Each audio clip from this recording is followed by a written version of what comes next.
project plan ရေးတဲ့အခါမှာဒီ verbs တွေမသုံးနဲ့ပေါ့နော် nouns တွေကိုသုံးပေါ့အဲ့တော့ verb ဆိုတာဘာလဲဆိုတော့ကျွန်တော် create ရတယ် noun ဆိုတာတော့ noun နေဟုတ်တယ်နော်တနည်းအားဖြင့် verb ဆိုတာကျွန်တော် activity တွေနော်ကျွန်တော်လှုပ်ဆောင်တဲ့အရာတွေ noun ဆိုတာတော့ကျွန်တော်တို့ဒီ deliverables ကျွန်တော်တို့ customer လက်ထဲကိုအပ်မဲ့ project ဒါမှမဟုတ် service တစ်ခုခုပေါ့နော်ဆိုတော့အဲ့လိုခုနကကျွန်တော်ပြောလိုက်တဲ့ဒီ activity တွေကိုမသုံးပါနဲ့ဆိုတော့အဲ့လိုပြောလိုက်လို့ activity တွေမလိုဘူးလားဆိုတော့မဟုတ်လို့တယ်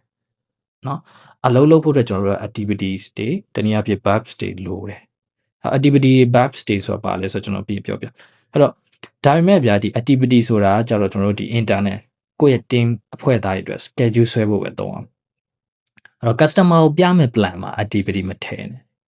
သူတို့အတွက် deliverables ပဲလိုတာဒါတွေကပဲကျွန်တော်တို့ scope နဲ့ milestone ကို꿰ပြောင်းသတ်မှတ်ပေးလိမ့်မယ်နော်ဥပမာကျွန်တော်တို့ဒီ website တစ်ခု add တဲ့ project ဆိုပါစို့ designing the website ဆိုတာမျိုးอ่ะအဲ့ဒါ activity ပေါ့နော်အဲ့ဒီ activity ကရှင်းတယ်လို့နဲ့တကယ်တမ်းတွေးကြည့်ရင်အရင်က general ဖြစ်နေတယ်နော်ဘာလဲဆိုတော့အဲ့လိုရေးထားရင် website ကိုဗျာ designing the website ဆိုပြီးအဲ့လိုရေးထားရင် website ကို design လုပ်နေ forever လုပ်လို့ရတယ်နော်အဲ့လိုရေးမယ်ဆိုတော့ကျွန်တော်တို့တကယ်ဖြစ်တင်တာ approve website design အဲ့တော့ဒါ deliverables ဖြစ်သွားပြီ approve website design deliverable ဖြစ်သွားတယ်တနည်းအားဖြင့် noun ပေါ့ noun ဖြစ်သွားပြီဒီနေရာလေးမှာကျွန်တော်ထပ်ထည့်ဖို့လိုတယ် approve deliverables မှာအမြဲတမ်းထည့်တင်တာတစ်ခုပေါ့နော်ဘာထည့်ရမလဲ success criteria ထည့်ဖို့လိုအဲ့ဒါများသောအားဖြင့်လူတွေမထည့်ကြဘူးမဟုတ်ထည့်ခြင်းတော့ထည့်ခြင်းကြအဲ့ဒါအားမထုတ်ကြဘူးထည့်ဖို့နော် success criteria ထည့်ဖို့ success criteria ဆိုတာဘာလဲဆိုတော့ဘယ်အခြေအနေရောက်မှဒါပြီးတယ်လို့သတ်မှတ်လို့ရတယ်နော်အဲ့ဒါလေးကျွန်တော်ဥပမာလေးနဲ့ပြောပြနော်နှစ်မျိုးပြောပြတစ်ခုကကျွန်တော်တို့ဒါလူတိုင်းရဲ့ကြုံမှုနဲ့ used to ဖြစ်လိမ့်မယ်ကျွန်တော်တို့ဒါပေါ်ကျွန်တော်ငယ်ငယ်တော့ကျွန်တော်အိမ်မှာတော့အမေဆိုရင်တပြက်စီးလဲခိုင်းအမေကတပြက်စီးလဲဟေးတားရေးရှိတပြက်စီးဒါမှမဟုတ်အိမ်မှာတပြက်စီးလဲလာအမေအဲ့နေရာကိုကြည့်လိုက်ရင်အမေကဘယ်လိုပြော request လုပ်လိုက်တာကျွန်တော်အဲ့တော့အမေက customer ကျွန်တော်က supplier okay အဲ့တော့ကျွန်တော်ကလဲလိုက်တယ်အမေပြောတဲ့အတိုင်းပဲပစ္စည်းလှည့်လိုက်တာလှည့်တော့ okay ပြီးပြီပေါ့အမေကပြီးတော့ကြည့်ဟဲ့နင်ပစ္စည်းလှည့်ပြီးမလှည့်ရသေးဘူးလားလှည့်ပြီးပြီလေအမေလှည့်ပြီးဘယ်လိုလှည့်တာမပြောင်းလဲမပြောင်းအဲ့တော့ I case တွေကြုံမှုမယ်နဲ့သူအဲ့တော့ကျွန်တော်တို့ကဗျာအမေ request လုပ်တဲ့ဟာကိုကျွန်တော်က supply လုပ်ပေးတာအဲ့တော့ supply လုပ်တဲ့လူတွေကျွန်တော် clarify လုပ်တင်တယ်ကျွန်တော်ဘာကို clarify လုပ်ရမလဲဆိုတော့အမေတပြက်စီးလဲခိုင်းတဲ့ဟာကဘယ်အခြေအနေတိရောက်လဲခိုင်းတယ်လဲအမေစိတ်ထဲမှာတပြက်စီးလဲတယ်လို့ပြီးတာဘယ်အခြေအနေကိုအမေကသတ်မှတ်တာလဲပြောချင်တာဒီခုံနေမှပြီးလဲရမှာလားကြမ်းတိုက်ရမှာလားအပေါ်မျက်နှာချက်တွေရောတိုက်ရဟိုလဲရမှာလားအဲ့ဒါမျိုးကြီးကျွန်တော်တို့ရှင်းဖို့လို့မရှင်းရင်အမေ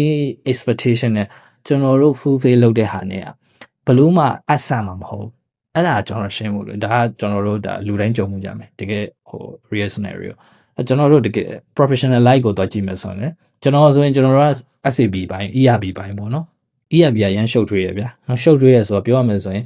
तू ကခုနလိုမျိုး clarify လုပ်ဖို့အတွက်ဆိုရင် तू ကသူ့ရဲ့ effort အများကြီးအားစိုက်ထုတ်อ่ะအဲ့တော့ customer request တစ်ခုလုပ်တယ် customer ဆိုတော့ဗျာ customer ပြောရမယ်ဆိုရင်ဒီ ERP ကိုနားလဲတယ်လို့မဟုတ်ဘူးသူကသူ့ business ပဲ तू နားလဲအဲ့တော့ तू ကတော့သူ့ရဲ့ request ကရိုးရှင်းလေးဒါလေးလိုချင်တယ်ဆိုပြီးပြောလိုက်တယ်အဲ့တော့ supplier ဘက်ကနေပေါ့နော်ဒီ ERP consultant စဉ်းစားအောင်စဉ်းစားပြီးတော့ customer နဲ့ clarify လုပ်မှာသူလိုချင်တာဒါဟို system ထဲမှာဖြစ်နိုင်တာဒါ okay ဒါဆိုရင်တော့ဘယ်လိုတော့ဖြစ်နိုင်တယ်ဆိုတော့လုံးဝဘယ်ချိန်နေထိတော့လုတ်ပေးနိုင်တယ်ဘယ်ချိန်နေကတော့မရဘူးဆိုတော့လုံးဝဒါလည်း customer သဘောတူရမယ့်ဟာမျိုးပေါ့နော်အဲ့လိုမျိုး success criteria ကို define လုပ်တင်တယ် define မလုပ်ဘူးဆိုရင်ဘယ်လိုမျိုးအခြေအနေကြုံရလဲဆိုရင်ကျွန်တော်ပြောပြမယ်နော်တကယ် real scenario အဲ့တော့နောက်ဆုံးဒါ result ကြပြီဆိုရင် UAT ဆိုင်းတယ်ပေါ့နော် user UAT ဆိုင်းလိုက်ပြီဆိုရင်အဲ့တော့ customer ကျမတို့တောင်းတာဒါမှမဟုတ်ဘူးလေကျမတို့လိုချင်တာဒီလိုလေးတွေလည်းဘာမှလေးဆိုတဲ့ဟာမျိုးဖြစ်လာအဲ့တော့ပြောမှဆိုခုနကကျွန်တော်တို့ဒီsuccess criteria ကိုတည်တည်ချာ define လုပ်ခဲ့တဲ့အတွက်အဲ့လိုမျိုးကျွန်တော်တို့confusion တွေဖြစ်စေတယ်ပေါ့နော်အဲ့တော့များသောအားဖြင့်ကျွန်တော်တို့ဒီ ERP လောကမှာကြားနေကြပါလဲဆိုတော့ဟာကျမတို့က customer လေးကျမတို့ကဟိုဒီ system ကိုနားလဲရမဟုတ်ကျမတို့ကတော့နားလဲတယ်လို့ပြောမှာပဲ ဒီအကိုတို့ဘက်ကဒီ consultant တွေက professional လေ professional ဆိုတော့ဒါကိုဒီလောက်တော့နားလဲရမှာလေဒီလောက်တော့သိရမှာလေဒီလောက်တော့လုပ်ပေးရမှာလေဆိုတဲ့ဟာမျိုးအများစုကြားရလေเนาะကျွန်တော်ဆိုရင်အများနဲ့ကြားဆိုတော့အဲ့ပြဿနာရှိရပေါ့နော်ဆိုတော့ဒါပေမဲ့ဗျာကျွန်တော်တို့ဒီခုနလိုမျိုးဒီအစပိုင်းမှာဒီ request တစ်ခုလာအနေဒီ success criteria ပေါ့နော်ဒီ deliverable လုပ်မဲ့ဟော success criteria ဟောကျွန်တော်တို့ဒီရှင်းနေအောင်လုပ်ထားတာအကောင်းဆုံးပဲဒါပေမဲ့အဲ့ဒါကတော့ up for တော့ site ထုတ်ဖို့လိုတယ်เนาะဒါကျွန်တော်ဆိုလဲအခုတည်း drive လုပ်နေရတော့မယ်ကျွန်တော် team ကိုပေါ့လဲဆိုတော့အဲ့ဒီ app ဖို့များတော့အဖြစ်မလုပ်ချင်ကြဘူးလူတွေကเนาะဟိုနောက်ဆုံးမှဒါဒီ customer ဟိုဘယ်လိုပြောမလဲဒါကြီးအဆင်မပြေဘူးတခုဒါလေးလုပ်ပေးပါအောင်ဘာညာအဲ့လိုမျိုးပြောတဲ့ခါမှဒါတို့ကဟိုဘယ်လိုပြောမလဲအဲ့ဒါအမှန်တိုင်းပြောရင် additional ပဲဒီ consultant တယောက်အနေနဲ့ကျင်ဒါကသူတို့လုပ်ပေးလို့ရတယ်သူတို့အနေနဲ့ဘာမှမဟုတ်သူတို့ကဘာလို့လဲဆိုတော့သူတို့က commercial ကို manage မလုပ်ဘူးသူက schedule ကို manage မလုပ်ဘူး timeline ကို manage မလုပ်ဘူး manage လုပ်တာ project manager ဒါပေမဲ့အဲ့လိုမျိုးလုပ်တဲ့အခါမှာဒီကျွန်တော်တို့ဒီ effort ဒီ resource ကိုတုံးရအတွက်ကျွန်တော်တို့မှာ effort ရှိတယ်ကျွန်တော်တို့ cost ရှိတယ်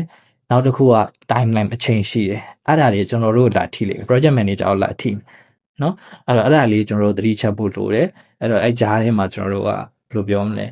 manage လုပ်ဖို့လိုတယ်ပေါ့နော်ဒီ project manager တယောက်အနေနဲ့เนาะအဲ့တော့ခုနဥပမာကိုကျွန်တော်ပြန်ဆက်ရရင်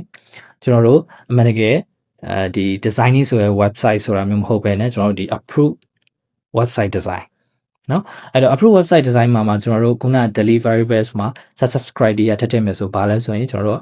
home page တစ်ခုရှိရမယ် home page and ပြီးရင်ကျွန်တော်တို့ sub page เนาะကျွန်တော်တို့ website sub page 10ခုရှိရမယ်เนาะပြီးရင်အဲ့ဒီwebsite ကကျွန်တော်2စက္ကန့်တွင် maximum 2စက္ကန့်တွင် loading တက်ရမယ်เนาะပြီးရင်သူ့ရဲ့ color pattern ကတော့ဘာရောင် font size ကတော့ဘာ font ကတော့ဘယ် font ဆိုတဲ့ဟာမျိုးကျွန်တော်တို့က success criteria သတ်မှတ်လိုက်ရင်လုံးဝရှင်းနေတယ်ဗျာ okay website design okay approve website design ဆိုပြီးတော့ကောင်းစဉ်ဟိုကျွန်တော်တို့ဒီ delivery မှာတက်ထားတယ်သူရဲ့အောက်မှာခုနက success criteria လုံးဝရှင်းအဲဆိုရင်အဲ့ဒီ success criteria ပုံမူတည်ပြီးကျွန်တော်တို့ဒီactivity တွေဆွဲထုတ်လိုက်ရင်ဒါ okay ပါเนาะလုံးဝရှင်းနေတဲ့ဟာတခုဖြစ်သွားပြီဒါတော့ကျွန်တော်အကြံပေးတာပေါ့နော်ဒီလိုမျိုးကျွန်တော်တို့ဒီ deliverables ကိုသတ်မှတ်တင်တယ်အဓိကကတော့ဒီ customer ဆိုတာဗျာကျွန်တော်တို့ဘယ်လောက်ပင်မှန် activity ပေါ်ပတ်စံပေးရပေါ့နော်သူတို့အတွက်ဘာထွက်လာ deliverables ပေါ်မှာပဲသူတို့ပတ်စံပေးတာနော်ဒါလေးတော့ကျွန်တော်မှတ်ထားဖို့လိုတယ်